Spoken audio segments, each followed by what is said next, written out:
The Bible has much more to say about friendship than simply having companions. Basically, friendship is a spiritual influence.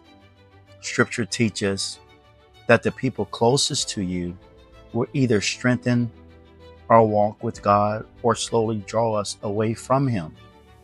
While the Bible does not say, "Show me your 5 closest friends, and I'll show you your future," it does teach the principle behind that statement. Here are some of the key biblical truths. First, friends shape our character.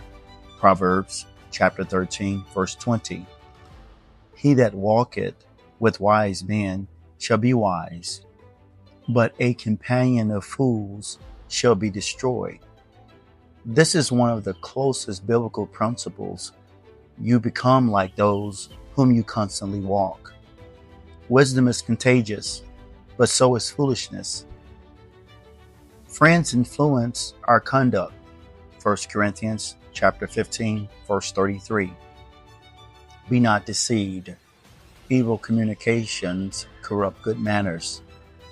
The word communications refers to companionship or associations.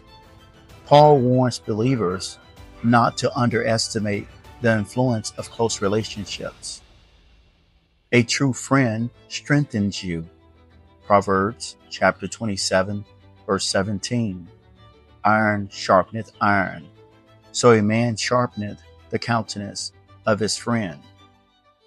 A godly friend challenges you to become sharper spiritually, mentally, and morally.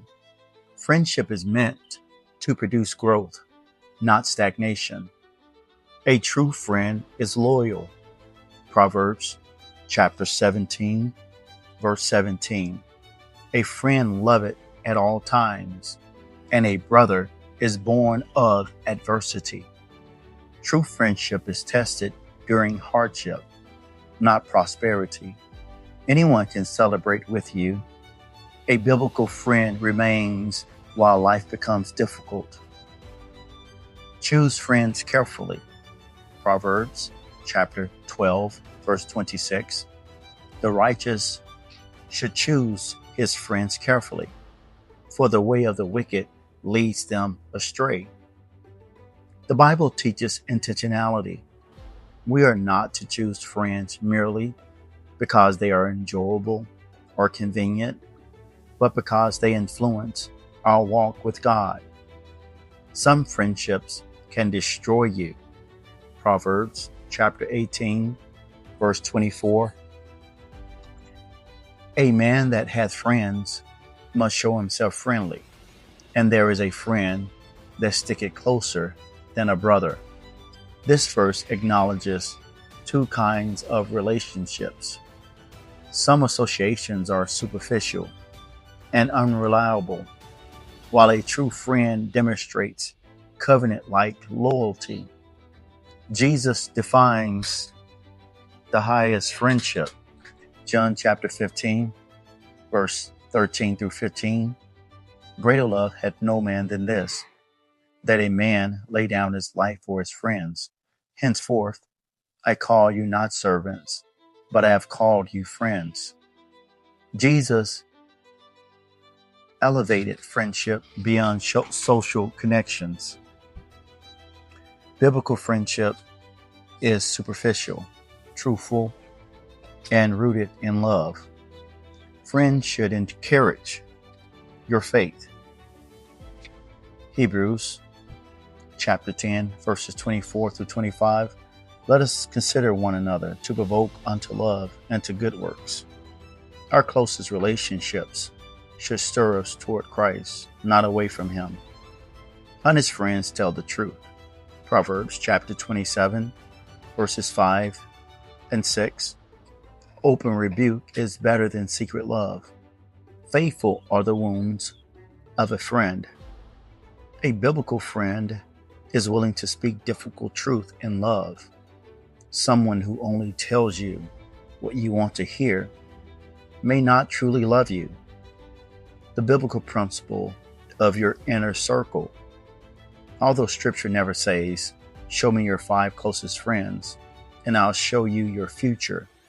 It constantly teaches that your closest relationships influence your wisdom, Proverbs chapter 13, verse 20, your morals, 1 Corinthians chapter 15, verse 3, your spiritual growth, Proverbs chapter 27, verse 17, your decisions, Proverbs chapter 12, verse 26, your perseverance, Ecclesiastes chapter 4, verses 9 through 12. The Bible also shows that Jesus himself had circles of relationship. He ministered to the crowds, chose the 12, was especially close to Peter, James, and John, and had a unique friendship with Lazarus, Mary, and Martha. This demonstrates that while we are called to love everyone, we are not called to give everyone the same level of access to our lives. One pastoral observation. One of the greatest stewardship decisions a believer makes is deciding who has permission to influence them. Friendship is not merely about companionship. It is about formation. The voices you allow into your heart become part of the person you are becoming. A helpful question to ask is not simply, do they like me? But, do they encourage me to love Christ more? Do they sharpen my faith? Do they speak truth, even when it is difficult? Do they celebrate obedience more than comfort? Do I become more like Jesus after spending time with him? A godly friend is not merely someone who enjoys your company. A godly friend is someone whose presence consistently points you toward Christ. Some friendships are gifts from God and should be cultivated with gratitude and discernment.